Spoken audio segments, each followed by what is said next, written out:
മുഅ്മിനുകളെ, അള്ളാഹുവിന്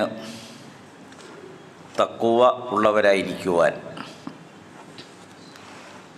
ഇഹപര ജീവിത വിജയം കരസ്ഥമാക്കുന്നതിന് വേണ്ടി സ്വന്തം ജീവിതത്തെ അള്ളാഹുവിൻ്റെ വിധിവിലക്കുകളോട് ക്രമപ്പെടുത്തുവാനും ചിട്ടപ്പെടുത്തുവാനും, ജീവിതത്തിലുടനീളം അച്ചടക്കം പുലർത്തുവാനും, മുസ്ലിമുകളായി ജീവിച്ച് അതേ നിലയിൽ മരണപ്പെടുവാനും ആഗ്രഹിക്കണമെന്നും അതിനായി പ്രവർത്തിക്കണമെന്നും എല്ലാവരെയും ഉണർത്തുകയും ഉപദേശിക്കുകയും ചെയ്യുന്നു. മുസ്ലിമുകൾ എന്ന നിലയിൽ അവരുടെ ഇസ്ലാമിക വിശ്വാസവും ആചാരവും അനുഷ്ഠാനങ്ങളും വിശ്വാസത്തോടൊപ്പം എന്നും മുസ്ലിമുകളിൽ എല്ലാവരിലും അനുദിനം നിലനിന്നു പോരുന്ന അനുഷ്ഠാനങ്ങളുണ്ട്. ആ അനുഷ്ഠാനങ്ങളും ജീവിതത്തിൽ അവർ ആചരിച്ചു പോരേണ്ട, ശ്രദ്ധയോടെ നിലനിർത്തേണ്ട ആചാരക്രമങ്ങളുമുണ്ട്. ഇതെല്ലാം ഇസ്ലാമിക ജീവിതത്തിൽ ഒരു മുസ്ലിമിനെ വ്യതിരിക്തനാക്കുകയും സവിശേഷതയിലെത്തിക്കുകയും ചെയ്യുന്നു എന്നതാണ് യാഥാർത്ഥ്യം. അതിന് നാം സ്വീകരിക്കേണ്ടത് രണ്ട് പ്രധാന ഉത്ഭവ സ്രോതസ്സുകളാണ്. മുസ്ലിമുകളെ സംബന്ധിച്ച് അവരുടെ ഈമാൻ, വിശ്വാസം രൂപപ്പെടുന്നതിൻ്റെ അടിസ്ഥാന പിമ്പലം, അത് പ്രാവർത്തികമാക്കുന്നതിന് അള്ളാഹു വ്യവസ്ഥ ചെയ്തിട്ടുള്ള രണ്ടാമതൊരു കാര്യമുണ്ട്. അവ രണ്ടും ഖുർആനിനോടും ഹദീസിനോടും സാമ്യപ്പെടുത്തിയും പരസ്പരം ബന്ധിപ്പിച്ചും അത് രണ്ടിലും ശ്രദ്ധാപൂർവം നോക്കിയും വേണം നമ്മുടെ ഇസ്ലാമിക ജീവിതവും വിശ്വാസവും അനുഷ്ഠാനവും ആചാരവും ഒക്കെ തീരുമാനിക്കാൻ. അതിലാദ്യം പറഞ്ഞത് അള്ളാഹുവിൻ്റെ കിതാബിനെ സംബന്ധിച്ചാണ്. ഖുർആനിനെ സംബന്ധിച്ച്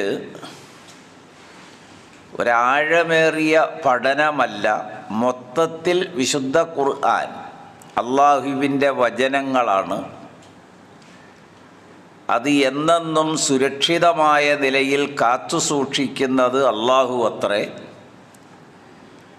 ആ കലിമത്തുകളിൽ ഓരോന്നും അള്ളാഹുവിൻ്റേതാകയാൽ അമാനുഷികത, മുഅ്ജിസത്തുകൾ ഉള്ളതാണ്.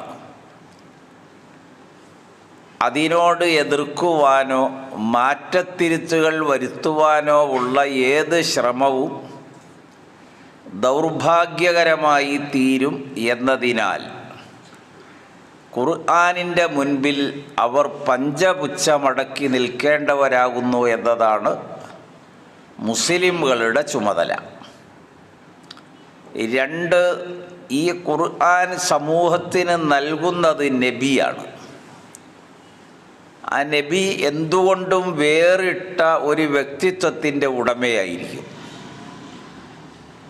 അദ്ദേഹം പറയുന്നതെല്ലാം പ്രവർത്തിക്കുകയും പ്രവർത്തിക്കുന്നത് മാത്രം പറയുകയും ചെയ്യുന്ന, കബുറ മഖ്തൻ ഇൻദല്ലാഹി അൻ തഖൂലു മാ ലാ തഫ്അലൂൻ, അള്ളാഹുവിങ്കൽ ഒരു പാതകം എന്ന നിലയിൽ കാണുന്ന ഒരു കുറ്റമാണ് പ്രവർത്തിക്കാത്തത്, അവനവനിൽ പ്രാവർത്തികമായി കൊണ്ടുവരാൻ ശ്രമിക്കാത്ത കാര്യങ്ങൾ മറ്റുള്ളവരിൽ ഉണ്ടാകണം എന്ന് ആഗ്രഹിക്കുന്നതും പറയുന്നതും. അങ്ങനെയാണ് ഖുർആൻ വെളിപ്പെടുത്തിയത്. അപ്പോൾ പ്രവാചകന്മാരുടെ വ്യതിരിക്തത, അവർ പറയുന്നതെന്തോ അതവർ പ്രവർത്തിക്കുന്നു, പ്രവർത്തിക്കുന്നതെന്തും അനുചരരോട് അവിടെ നിന്ന് പറയുകയും ചെയ്യുന്നു. രണ്ട്, സത്യസന്ധരായിരിക്കും. അതാണ് അവരുടെ ഏറ്റവും വലിയ രണ്ടാമത്തെ വ്യതിരിക്തത. അത് ഏത് സാഹചര്യത്തിലും ജീവിതത്തിൽ ഉടനീളം എന്ത് പ്രതിസന്ധികൾ നേരിടേണ്ടി വന്നാലും സത്യത്തോടൊപ്പം നിൽക്കുകയും സത്യസന്ധത പുലർത്തുകയും വാഗ്ദത്തം നിറവേറ്റുകയും ഒക്കെ ചെയ്യും. അതാണ് അവരുടെ ഒരു പ്രത്യേകത. 3, അവർ വിശ്വസ്തരായിരിക്കും. അവരേറ്റെടുത്തതൊരു വലിയ അമാനത്താണ്. അഥവാ ഈ വഹ്യ്, ഇന്നാ അറളനൽ അമാന അലസ്സമാവാത്തി വൽ അർള് വൽ ജിബാൽ ഫഅബൈന അൻ യഹ്മിൽനഹ വ അഷ്ഫഖ്ന മിൻഹ വ ഹമലഹൽ ഇൻസാനു ഇന്നഹു കാന ലലൂമൻ ജഹൂല. അവിടെ അല്ലാഹു അവൻ സൃഷ്ടിച്ച സൃഷ്ടപ്രപഞ്ചത്തിൻ്റെ മേലാണ് പ്രദർശിപ്പിക്കുന്നത് അമാനത്ത്. അപ്പോൾ ആകാശഭൂമികളും ജിബാലുകളും നക്ഷത്ര സമൂഹവും അവൻ്റെ സൃഷ്ടസമൂഹം ഒന്നടങ്കം അവ ഏറ്റെടുക്കുന്നതിൻ്റെ ഭാരം നിമിത്തം കഴിവുകൾ പറഞ്ഞു, അല്ലെങ്കിൽ അവരതിൽ നിന്നൊഴിവായി. പക്ഷേ മനുഷ്യരാശി അവരുടെ ജീവിതത്തിൽ അവരേറ്റെടുത്തത് അമാനത്താണ്. ആ വിശ്വസ്തതയിലാണ് അവരുടെ ഈമാൻ നിലകൊള്ളുന്നത്, ഇസ്ലാം നിലകൊള്ളുന്നത്. ഖിയാമത്ത് നാളിലെ ജയാപജയങ്ങൾ വേർതിരിക്കുന്നതിൻ്റെ നിദാനവും ഈ വിശ്വസ്തതയാണ്, അമാനത്താണ്. അതുകൊണ്ടാണ് അള്ളാഹുവിൻ്റെ റസൂല് പറഞ്ഞ വളരെ ചെറിയൊരു വാക്കുണ്ട്. ഇമാം അബൂദാവൂദ് അദ്ദേഹത്തിൻ്റെ സുനനിൽ രേഖപ്പെടുത്തിയതാണ്. വിശ്വസ്തതയില്ലാത്തവർക്ക് ലാ ഈമാന, ഈമാൻ തന്നെ ഉണ്ടാവുകയില്ല. ലിമൻ ലാ അമാന, വിശ്വസ്തതയില്ലാത്തവർക്ക്. അപ്പോൾ ഈമാനിൻ്റെ വിളനിലവും അതിൻ്റെ ഉറവിടവും അത് നിലനിൽക്കണമെങ്കിലും അയാളിൽ മരണം വരെയും വിശ്വസ്തത വേണം. വിശ്വസ്തതയ്ക്ക് ലംഘനം വന്നാൽ മുഅ്മിൻ, മുസ്ലിം എന്ന പേര് തന്നെ മാറിപ്പോവും. പിന്നീട് അയാൾ മുനാഫിഖ് എന്ന പേരിലായിരിക്കും അറിയപ്പെടുക. അത് വളരെ പ്രസിദ്ധമായ ബുഖാരിയും മുസ്ലിമും ഒക്കെ ഉദ്ധരിച്ചൊരു ഹദീസിലുണ്ട്. അള്ളാഹുവിൻ്റെ റസൂൽ തിരുദൂതർ പറയുകയുണ്ടായി, ഇദാ ഹദ്ദസ കദിബ വ ഇദാ വഅദ ഫഖ്തലഫ വ ഇദാ ഉത്തുമിന ഖാന. കാപഢ്യം മനസ്സിലുണ്ട് എന്നതിൻ്റെ ഒരു ഉദാഹരണം കപടത. ഇത് ഉത്തുമിന ഖാന, വിശ്വസിച്ചാൽ അയാൾ വഞ്ചിക്കും, ചതിക്കും. അങ്ങനെ ഒരു വഞ്ചനയുടെയും ചതികളുടെയും മേഖലയിലാണ് വർത്തമാനകാലം മുന്നോട്ട് നീങ്ങുന്നത്. കോടിക്കണക്കിന് രൂപയുടെ പല ഭൗതിക സമ്പത്തുകളും നഷ്ടപ്പെട്ടതിൻ്റെ ഒക്കെ വേവലാതി ഇന്ന് വർത്തമാനകാലത്ത് അഭ്യസ്തവിദ്യരിൽ മാത്രം നമ്മൾ കാണുന്നു. അഭ്യസ്തവിദ്യരെന്ന് പറഞ്ഞാൽ വലിയ വലിയ പൊസിഷനിലുള്ള വലിയ വിവരമുള്ള ആളുകളാണ് ഇത്തരം വിശ്വാസ വഞ്ചനയിൽ അകപ്പെടുന്നതും അതിന് കൂട്ടുപിടിക്കുന്നതൊക്കെ. അപ്പോൾ വിശ്വസ്തത എന്താണോ അത് വഞ്ചനയും ചതിയിലുമായി തീരും. വർത്തമാനത്തിൽ കളവുണ്ടാവും. ഏറ്റവും വലിയ ഇസ്ലാമിക ജീവിതത്തിൽ ഈ ഖുർആനിനെ നബിക്ക് ചുമതലപ്പെടുത്തി ഉമ്മത്തിന് കൈമാറുന്നതിന് നബിയെ തിരഞ്ഞെടുത്തപ്പോൾ നബിയിലുണ്ടാകുന്ന ചില സവിശേഷതയാണ് ഞാൻ ഈ പറയുന്നത്. അതിൽ വിശ്വാസം മാത്രം പോരാ, സത്യസന്ധത മാത്രം പോരാ, വിശ്വസ്തത കൂടി അവരിലുണ്ടാകണം. ആ വിശ്വസ്തതയാണ് അവർ കാത്തു സൂക്ഷിക്കുക. അതെന്തു വന്നാലും അതിനൊരു കടുകയിട വ്യത്യാസം അംബിയാ മുർസലുകളുടെ ഭാഗത്ത് നിന്ന് വരില്ല. അതുകൊണ്ടാണ് ഉലുൽ അസ്മിൻ്റെ അംബിയാക്കളെല്ലാം ചെറിയ ദോഷങ്ങളിൽ നിന്ന് പോലും സുരക്ഷിതരായിരിക്കും, മഅ്സൂമുകളാണ് എന്ന് നാം ഉൾക്കൊള്ളാനും വിശ്വസിക്കുവാനുമുള്ള കാര്യം. അപ്പോൾ വിശ്വസ്തതയാണ്. കളവ് പറയുക ഒരാൾ, അതിനേക്കാൾ വലിയ നാണക്കേടും അപമാനവും വേറെ ഇല്ല എന്നാണ്. ജാഹിലിയ കാലത്ത് പോലും അബൂ സുഫിയാനിനോട് ഹിർക്കൽ ചോദിച്ച ഒരു ചോദ്യത്തിൻ്റെ ഉത്തരം എന്തുകൊണ്ട് നിങ്ങൾക്കത് മാറ്റി പറഞ്ഞുകൂടായിരുന്നു, കളവായിട്ട് പറഞ്ഞുകൂടായിരുന്നു? മുഹമ്മദിൻ്റെ അനുചരർ എത്തരക്കാരാണ്, ദുർബലരും സാധുക്കളും. അത് വളരെ ശരിയാണ്. ഈ ദീനിലേക്ക് ആരെങ്കിലും പ്രവേശിച്ചിട്ട് അത് ഭാരമായതുകൊണ്ടോ മുഷിപ്പനുഭവപ്പെടുന്നത് കൊണ്ടോ അല്ലെങ്കിൽ അതിനോട് താല്പര്യം കുറഞ്ഞിട്ടോ ഈ ദീനിൽ നിന്ന് ആരെങ്കിലും, മുഹമ്മദിനെ പിന്തുടർന്നവരിൽ ആരെങ്കിലും ഇസ്ലാം ഒഴിവാക്കിയിട്ട് മുൻ വേദത്തിലേക്ക് അല്ലെങ്കിൽ അവർ ഏത് മതത്തിലാണോ ആ മതത്തിലേക്ക് മടങ്ങിപ്പോയിട്ടുണ്ടോ എന്ന് ചോദിച്ചപ്പോൾ ഇല്ല എന്നാണ് പറഞ്ഞത്. അതാണ് നബിയെ വിലയിരുത്തിയത്. നബിയെ എന്ന് പറഞ്ഞാൽ നബിയെ ഹിർക്കൽ കാണുന്നില്ല, അവർ പരസ്പര ആശയവിനിമയം നടത്തിയിട്ടില്ല. പക്ഷേ നബിയെ ദർശിച്ചത് ഈ വാക്കിലൂടെയാണ്. അദ്ദേഹം കളവ് പറയാറുണ്ടോ? സത്യത്തിൽ അബൂ സുഫിയാൻ പെട്ടെന്ന് പറയാമല്ലോ, ഈ ഖുർആനിലെ ഓരോ വിളംബരവും ഞങ്ങൾ വിശ്വസിക്കുന്നില്ല എന്ന സ്ഥിതി ഉള്ളതുകൊണ്ട് കളവാണ് പറയുന്നതെന്ന് പറയാം. പക്ഷെ അബൂ സുഫിയാൻ പറഞ്ഞു, എനിക്കതങ്ങനെ പറയാൻ കഴിയില്ല.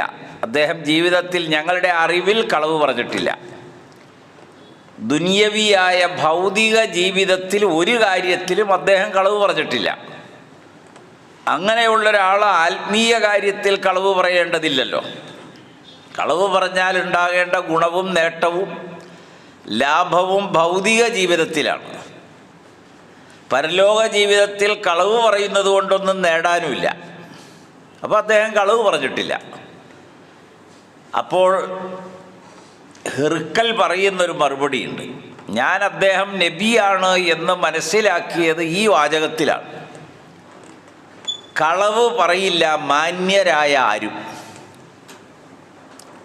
അതുകൊണ്ടാണല്ലോ അള്ളാഹുവിൻ്റെ റസൂല് ഗൗരവമായി ഉണർത്തി. പക്ഷെ നമ്മളതൊന്നും അത്ര ചെവിക്കൊള്ളാറില്ല. നമ്മൾ പ്രകടനപരത ഇഷ്ടപ്പെടുന്നു, മതത്തിൻ്റെ ചില അനുഷ്ഠാനങ്ങളിൽ കെട്ടിക്കുടുങ്ങിക്കിടക്കുന്നു. ജീവിതത്തിൻ്റെ സഞ്ചാരപാതകൾ ഏതെല്ലാം വഴിയിലാണോ അവിടെയൊന്നും ഈ നിർദ്ദേശം പാലിക്കാറില്ല. അള്ളാഹുവിൻ്റെ റസൂൽ പറഞ്ഞത് ഇയ്യാക്കും വൽ കദിബ, നിങ്ങൾ കളവ് പറയുക എന്നതാണ് നിങ്ങൾ ഏറ്റവും വലുതായി കാണേണ്ടത്. നിങ്ങൾ സൂക്ഷിക്കേണ്ടതും ഗൗരവമായി നിങ്ങളത് മനസ്സിലാക്കേണ്ടതും കളവ് പറയുന്നതിനെ സംബന്ധിച്ചാണ്. എന്തുകൊണ്ടെന്നാൽ അത് വഴികേടിലേക്ക് നിങ്ങളെ നയിക്കും. ക്രമേണ നിങ്ങൾ നരകത്തിലേക്ക് നയിക്കപ്പെടുന്നവരാകും. അപ്പോൾ പാരത്രിക ജീവിതം നഷ്ടപ്പെടും. അതുകൊണ്ട് നിങ്ങൾ കളവ് പറയരുത്. കളവ് പറയാതിരിക്കാനാണ് നിങ്ങൾ യത്നിക്കേണ്ടത്. ഭഗീര ശ്രമം നടത്തണം. ശ്രദ്ധാപൂർവം ജീവിതത്തെ നിങ്ങൾ ചിട്ടപ്പെടുത്തണം. കളവ് പറയാതെ എങ്ങനെ മരിക്കാമെന്നാണ്. അതൊരു വല്ലാത്ത വിഷയമല്ലേ. ഈ കളവ് പറയാതിരിക്കുക, വിശ്വസ്തത നിലനിർത്തുക, അമാനത്ത് പരിരക്ഷിക്കുകയും സൂക്ഷിക്കുകയും ചെയ്യുക, ഇതൊക്കെ വളരെ മൂല്യവത്തായ ജീവിത മാർഗമാണ്. പക്ഷെ നമ്മൾ ഗൗരവം കൊടുക്കാതെ കാണുന്നതും ഈ മൂന്ന് കാര്യത്തിലാണ്. അപ്പോൾ നബി സല്ലല്ലാഹു അലൈഹി വസല്ലമയെ അള്ളാഹു വലിയൊരു അമാനത്ത് ഏൽപ്പിച്ചു. അതാണ് വിശുദ്ധ ഖുർആൻ, വഹ്യ്. എന്നിട്ട് നബിയോട് അള്ളാഹുവിൻ്റെ കൽപ്പന, ബല്ലിഗ് യാ അയ്യുഹൻ നബിയു യാ അയ്യുഹർ റസൂൽ, അല്ലയോ പ്രവാചകരെ, ബല്ലിഗ് മാ ഉൻസില ഇലൈക്, നിനക്ക് ലഭിച്ചതെന്താണോ അത് നീ ജനങ്ങൾക്ക് എത്തിക്കണം. അതിൻ്റെ ചുമതല നിനക്കാണ്. അങ്ങനെ എത്തിക്കുമ്പോൾ അവർക്ക് മനസ്സിലാകണം. ഖുർആൻ ജനങ്ങളിലേക്ക് കൈമാറുമ്പോൾ ജനങ്ങൾക്ക് മനസ്സിലാകണം.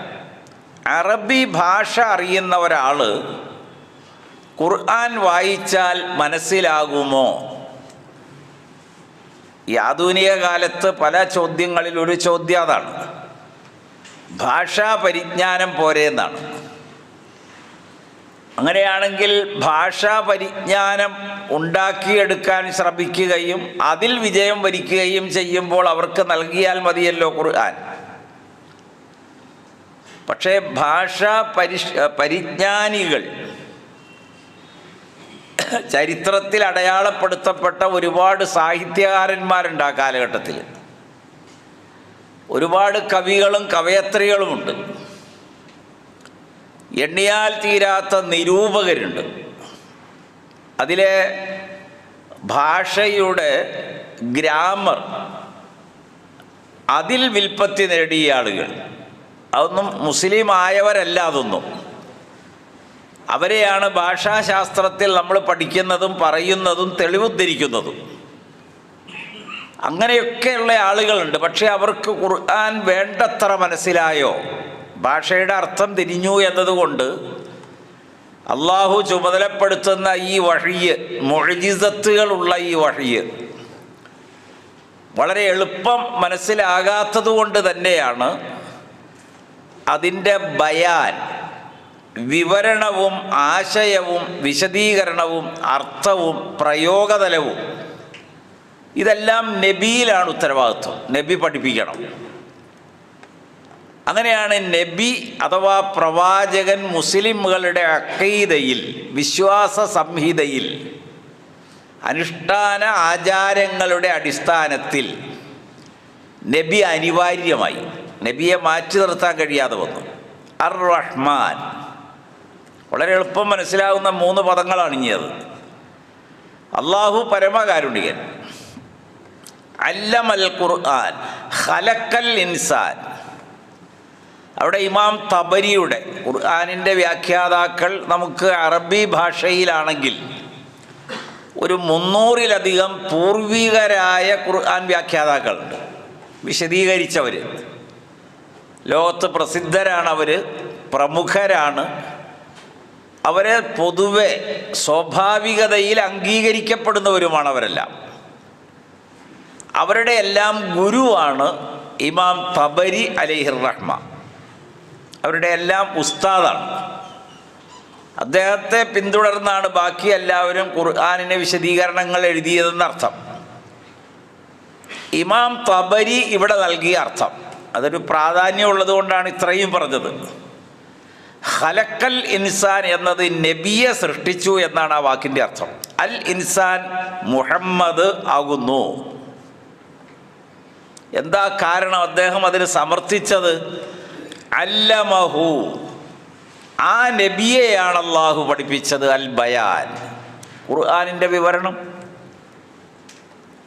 അപ്പം നബി അനിവാര്യമായി വന്നു. നബിയിലൂടെയാണ് ഖുർആനിൻ്റെ ബയാൻ നമുക്ക് ലഭിക്കുക എന്നായി. ഇനി മാത്രമല്ല, അള്ളാഹുവിനെ പിന്തുടരുന്നതിനും അവനെ ഇഷ്ടപ്പെടുന്നതിനും ഉള്ള ഒരു മാനദണ്ഡം ഖുർആൻ പറഞ്ഞല്ലോ. ഈ ഹദീദിൻ്റെ വലിയ ചർച്ച ലോകത്ത് നടക്കുന്നൊരു സന്ദർഭമാണ് ഇപ്പോൾ ഇത്. അപ്പോൾ അവിടെ ഒരു മാനദണ്ഡം ഖുർആൻ പറഞ്ഞപ്പോൾ നമ്മുടെ വിശ്വാസ ആചാര അനുഷ്ഠാന മേഖലകൾക്ക് ഉള്ളൊരു വഴി പറയുകയാണ്. ഖുൽ ഇൻ കുൻതും തുഹിബ്ബൂനല്ലാഹ്, സൂറ ആലു ഇമ്രാൻ. നീ അവരോട് ചോദിക്കുക, നിങ്ങൾക്ക് അള്ളാഹുവിനെ സ്നേഹവും ഇഷ്ടവുമാണോ? അള്ളാഹുവിലുള്ള വിശ്വാസം ചോദിക്കുന്നൊരു ചോദ്യം 2 വാക്കിലാണ്. ഒന്ന് ഇഷ്ടത്തിലും സ്നേഹത്തിലും. സൃഷ്ടാവിനെ നിങ്ങൾക്ക് സ്നേഹമാണോ എന്ന്, ആ സൃഷ്ടാവിനോട് നിങ്ങൾക്ക് ഇഷ്ടമുണ്ടോ? അങ്ങനെ നിങ്ങൾക്ക് ബോധ്യം വന്ന് അംഗീകരിച്ച സൃഷ്ടാവിന് വഴിപ്പെട്ട് ജീവിക്കാൻ എന്താണ് വഴി? അതിനൊരു മാർഗം വേണമല്ലോ. ഫത്തബിഊനി, എന്നെ അനുധാവനം ചെയ്താൽ മതി, എന്നെ പിന്തുടർന്നാൽ മതി. എന്നെ പഠിക്കാം, പകർത്താം, സ്വഭാവം സ്വീകരിക്കാം, കർമ്മങ്ങൾ അതേപടി നിങ്ങൾക്ക് ഉൾക്കൊള്ളാം. അപ്പം അതിലേറ്റവും പ്രധാനപ്പെട്ട ഒരു അനുഷ്ഠാനം നമസ്കാരമാണല്ലോ. സ്വല്ലു കമാ റഅയ്തുമൂനി ഉസല്ലി, ബുഖാരി ഉദ്ധരിച്ച ഹദീസ്. അങ്ങനെ എല്ലാ ഹദീസിൻ്റെ കിതാബിലും ഉണ്ട്. ഞാൻ നിങ്ങളുടെ മുൻപിൽ നിങ്ങൾ കാണാവുന്ന രൂപത്തിലാണ് നമസ്കരിക്കുക. അപ്പോൾ ഞാൻ നമസ്കരിക്കുന്നത് നിങ്ങൾ കണ്ടിട്ട് അതുപോലെ നിങ്ങൾ നമസ്കരിച്ചാൽ മതി, തർക്കം തീരും അതോടെ. പക്ഷേ നമുക്ക് ഈ വർഷങ്ങൾ പിന്നിടുമ്പോൾ സൗദിയിൽ പോയിട്ട് വന്ന ആൾക്കാർ ഓരോ കോലം കാണിക്കും പള്ളിയിൽ വന്നിട്ട് നമസ്കരിക്കുമ്പോൾ. അവരുടെ വിചാരം ഞങ്ങളിപ്പോൾ ഏതാണ്ടൊരു ശരിയാണെന്നാണ്. അവരും ആലോചിക്കണം ഇവിടെ. അപ്പോൾ ഇവിടെ അള്ളാഹുവിൻ്റെ റസൂൽ പറഞ്ഞത് നിങ്ങൾക്കതിനൊരു വഴിയുണ്ട്. അള്ളാഹുവിനോട് നിങ്ങൾക്ക് സ്നേഹമുണ്ട്, ഇഷ്ടമുണ്ട്, താല്പര്യമുണ്ടെങ്കിൽ എന്നെ അനുധാവനം ചെയ്താൽ മതി. അപ്പോൾ നമസ്കരിക്കുന്നത് ഇങ്ങനെയാണ്. എൻ്റെ 2 വാക്കുകൾ പറയാം. ഹജ്ജിന് നബി പുറപ്പെടുന്നത് അതിൻ്റെ ക്ലാസ്സുകൾ മുമ്പ് നടത്തിയിട്ടല്ല. കാരണം ഒരു ളുഹർ സമയമായപ്പോൾ മദീന പള്ളിയിൽ റസൂലുള്ള പറഞ്ഞു ഹിജ്റയുടെ 8-ാം കൊല്ലം ഞാൻ ഹജ്ജിന് പുറപ്പെടുകയാണ്. അപ്പോൾ ഹജ്ജ് ഉംറയും നിർവഹിക്കണമല്ലോ. അതേതാ ചെയ്തതെന്നാ പിന്നെ തർക്കം. അതാണ് ഇരിക്കട്ടെ. അപ്പോൾ ആ പള്ളിയിലുണ്ടായിരുന്നവരെല്ലാം അത് കേട്ടു. അവിടെ ഒരു സവിശേഷതയുണ്ട്. സിംഹഭാഗം ആളുകളും പള്ളിയിലുണ്ടാവും. നമ്മളൊരു കാര്യം വിളംബരം ചെയ്തിട്ട് അത് അറിഞ്ഞില്ല എന്ന് പറഞ്ഞ് കേസ് കൊടുക്കും ആൾക്കാർ. കാരണം അവർ പള്ളിയിൽ വരില്ല എപ്പോഴും. അതുകൊണ്ട് പള്ളിയിൽ അനൗൺസ് ചെയ്താൽ പോരാന്ന് പറയും നമ്മുടെ ജനങ്ങൾ ഇന്നാണെങ്കിൽ. പക്ഷേ റസൂലുള്ള ളുഹർ കഴിഞ്ഞപ്പോൾ പറഞ്ഞു നമ്മൾ ഹജ്ജിന് പുറപ്പെടുക. കേട്ടവർ ഇങ്ങനെ പറഞ്ഞു. അപ്പോൾ ബഹുഭൂരിപക്ഷ ആൾക്കാരും പള്ളിയിൽ. സ്ത്രീ പുരുഷ പ്രായ വ്യത്യാസമില്ലാതെ നബി 5 കിലോമീറ്റർ പിന്നിട്ട് ദുൽഹുലൈഫയിലെത്തുമ്പോൾ 1 ലക്ഷത്തോളം അനുചരർ അവിടെ വന്നപ്പോഴാണ് ഒരു സ്ത്രീ പ്രസവിച്ചത്. അവർ പുറപ്പെട്ടു എന്ന്. അപ്പം അന്ന് മസാല പറയാൻ വേറെ ആരും ഇല്ലാത്തത് കൊണ്ടും നമ്മുടെ ഈ സംഘടനകൾ അന്ന് രജിസ്റ്റർ ചെയ്യാത്തത് കൊണ്ടും നബി രക്ഷപ്പെട്ടു. അതൊക്കെ വളരെ ശരിക്കും മനസ്സിലാക്കണം. എന്നിട്ട് റസൂലുള്ള ദുൽഹുലൈഫ എന്ന അബിയാർ അലിയിൽ വന്ന് അസർ നമസ്കരിച്ചു. നമസ്കാരം കഴിഞ്ഞിട്ട് നബി ഹജ്ജിന് ഇഹ്റാമിൽ കടന്നു.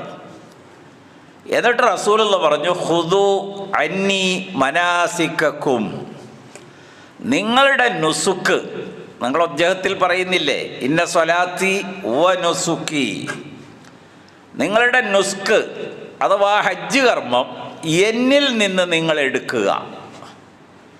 അപ്പോൾ അതിനു മുമ്പ് ഈ വന്നവർക്ക് ആർക്കും ഹജ്ജ് എന്താണെന്നറിയില്ല, ഉംറ എന്താണെന്നറിയില്ല, എങ്ങോട്ടാ പോണേന്നും അറിയില്ല. നബിയെ ഫോളോ ചെയ്തു, അനുധാവനം ചെയ്തു, നബിയെ അനുകരിച്ചു. അങ്ങനെ നബി എവിടെ പോയി ഇരുന്നോ അവിടെ ഇരുന്നു, നിന്നിടത്ത് നിന്നു, നടന്നിടത്ത് നടന്നു, എറിയുന്നിടത്ത് എറിഞ്ഞു, ഓടുന്നിടത്ത് ഓടി, ഉറങ്ങുന്നിടത്ത് ഉറങ്ങി. ഇത്രയും കാര്യത്തിൽ ഹജ്ജ് എന്ന് പറയും. എത്ര ലളിതം. ആ വന്നവർക്കെല്ലാം മനസ്സിലായി. കാരണം നബിയെയാണ് അവർ പിന്തുടരുന്നത്. എന്താ കാരണം?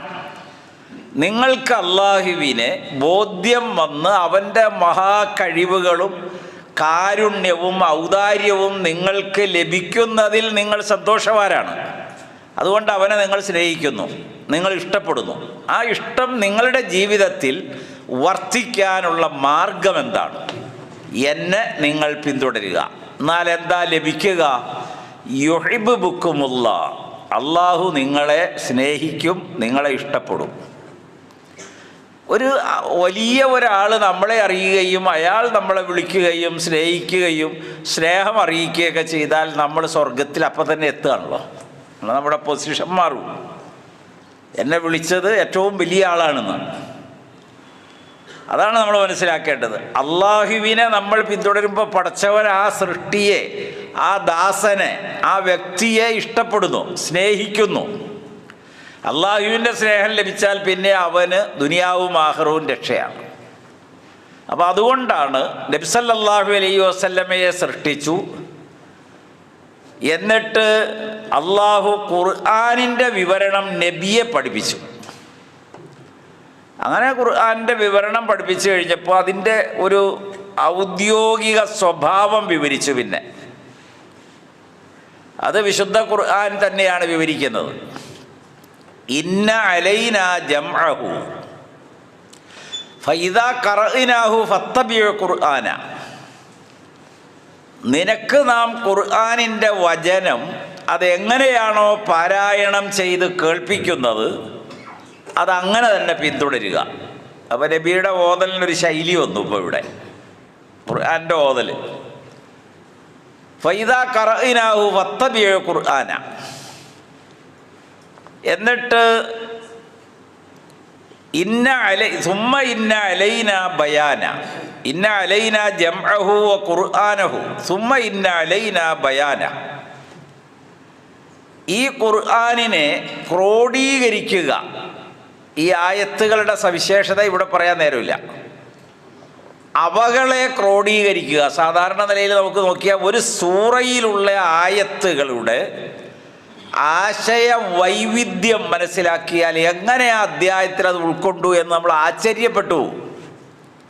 അതാണ് ഖുർആൻ്റെ ഒരു സവിശേഷത. അത് ഞാനിവിടെ വിവരിക്കുകയല്ല. ഹാഫിള് അല്ലാമ സുയൂത്തി അലൈഹിർ റഹ്മയുടെ ഇത്തിഖാനിൽ, അത് ഖുർആൻ്റെ ഒരു മൂല്യവത്തായ ഗ്രന്ഥമാണ്, അതിൽ അദ്ദേഹം വിവരിക്കുന്നുണ്ടത്. അങ്ങനെ അള്ളാഹു ഖുർആനെ ക്രോഡീകരിക്കുകയാണ്. ഓരോ അധ്യായത്തിലും ഏതൊക്കെ ആയത്താണോ അവിടെ ഉള്ളത് അത് ആവർത്തിക്കേണ്ടത് വേറൊരു അധ്യായത്തിൽ ഏതാണോ അത് അവിടെ വരും. അങ്ങനെയാണ് അതിൻ്റെ രീതി. സുമ്മ ഇന്ന അലൈന ബയാന. ഇനി ഖുർആനിൻ്റെ വിവരണമില്ലേ, അർത്ഥം, ആശയം, അതിൻ്റെ രീതികൾ, ഇതൊക്കെ വേണമല്ലോ. അതും ഞാൻ തന്നെയാണ് പഠിപ്പിക്കുക. അപ്പം നബിയെ ചുമതലപ്പെടുത്തിയത് നബിയുടെ ഇഷ്ടം പറയാനല്ല, നബി സാന്ദർഭികമായി ജനങ്ങളോട് നബിയുടെ അറിവ് പറയാനുമല്ല, മറിച്ച് അള്ളാഹുവിൻ്റെ വഹ്യ് നബിക്ക് ലഭിക്കും. അത് സൂറത്തുൻ നജ്മ്.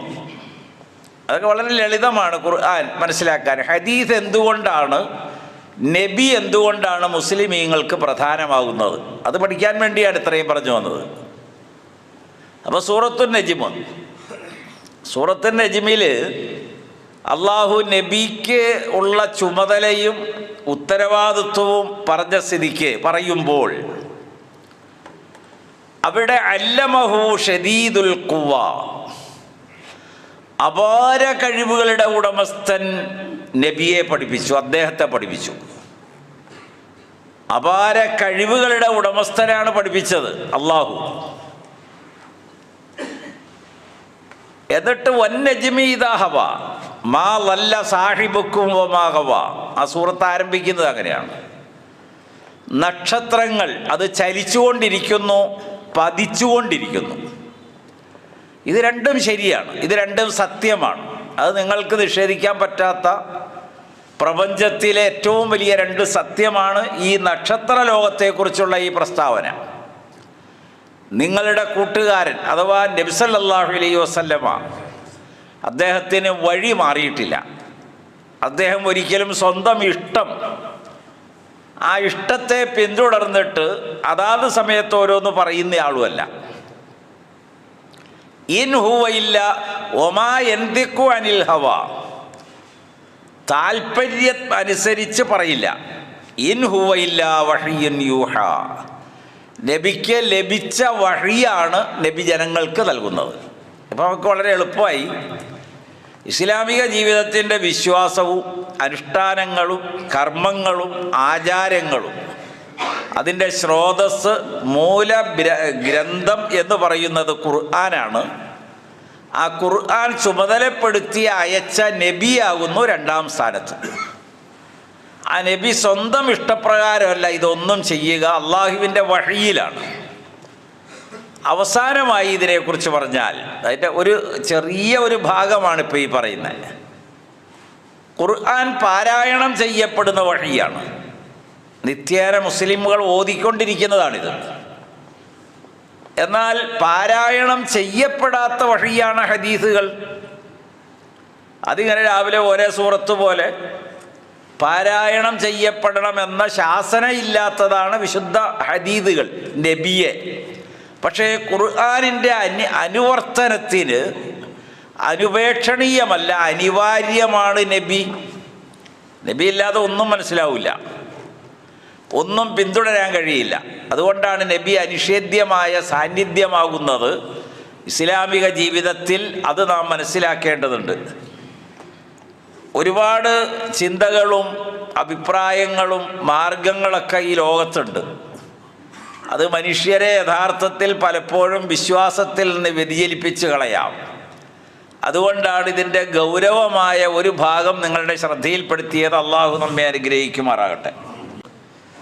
ജീവിതത്തിലൊരു വലിയ വിലയുള്ള അല്ലെങ്കിൽ അമൂല്യമായി നമ്മൾ കണക്കാക്കേണ്ടത് സമയം തന്നെയാണ്.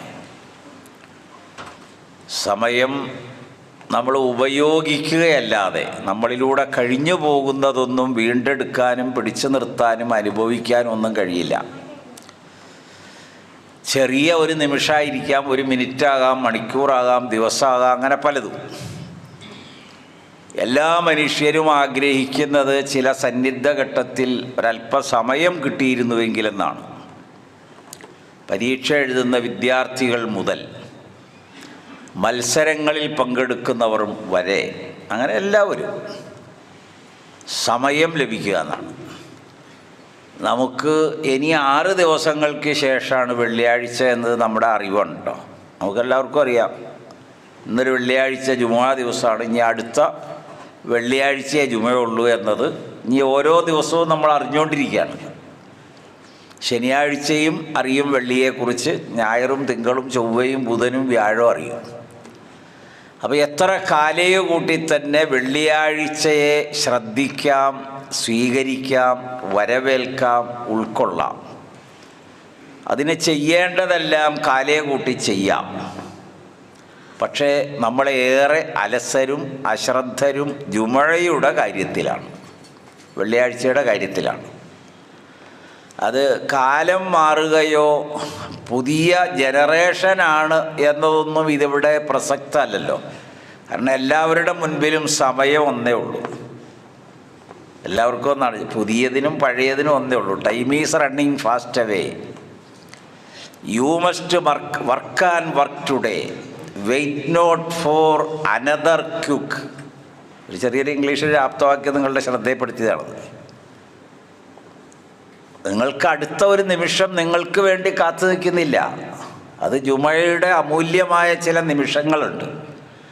അത് അറബികൾക്കും ലോകത്തുള്ളവർക്കും മനസ്സിലാകത്തക്ക വിധത്തിൽ അള്ളാഹുവിൻ്റെ റസൂൽ പറഞ്ഞു. ഇമാം ബുഖാരി ഉദ്ധരിച്ച ഹദീസ്: ആദ്യ സമയം, രണ്ടാം സമയം, മൂന്നാം സമയം, 4, 5.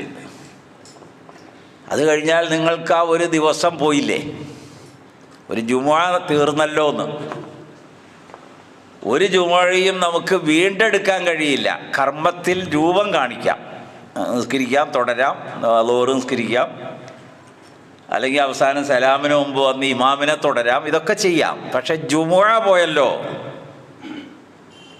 അതാണ് അതിൻ്റെ ഒരു പ്രാധാന്യം. അതുകൊണ്ട് സമയത്തിൻ്റെ വില എല്ലാവരും മനസ്സിലാക്കണമെന്ന് വൈകി വരുന്ന എല്ലാവരെയും ഉണർത്തുകയാണ്. വൈകേണ്ട കാരണം ഇല്ലാത്തത് കൊണ്ടാണ്. ഒരു കാര്യവും ആർക്കുമില്ല. നമ്മളുണ്ടാക്കുന്ന കാര്യങ്ങളും കാരണങ്ങളുമാണ്. ക്ഷമിക്കുക എല്ലാവരും. ജുമുഅയുടെ മഹത്വം അറിഞ്ഞാൽ, ഒരു ജമാഅത്തിൻ്റെ മഹത്വം അറിഞ്ഞാൽ ഇരുന്ന് തിരങ്ങിയിട്ടെങ്കിലും നിങ്ങൾ പള്ളിയിൽ വരുമായിരുന്നു എന്നാണ് റസൂലുള്ളാഹി പറഞ്ഞത്. ഇമാം മുസ്ലിം ഉദ്ധരിച്ച ഹദീസ്. അപ്പോൾ ജുമുഅയുടെ മഹത്വം അറിഞ്ഞാണ്ടല്ലോ പള്ളിയിൽ പോകില്ല ഒരാൾ, അത്രയും വലുതാണ്. അപ്പോൾ ഞാൻ ആ വാക്ക് അവിടെ അവസാനിപ്പിക്കുകയാണ്. ഇന്ന്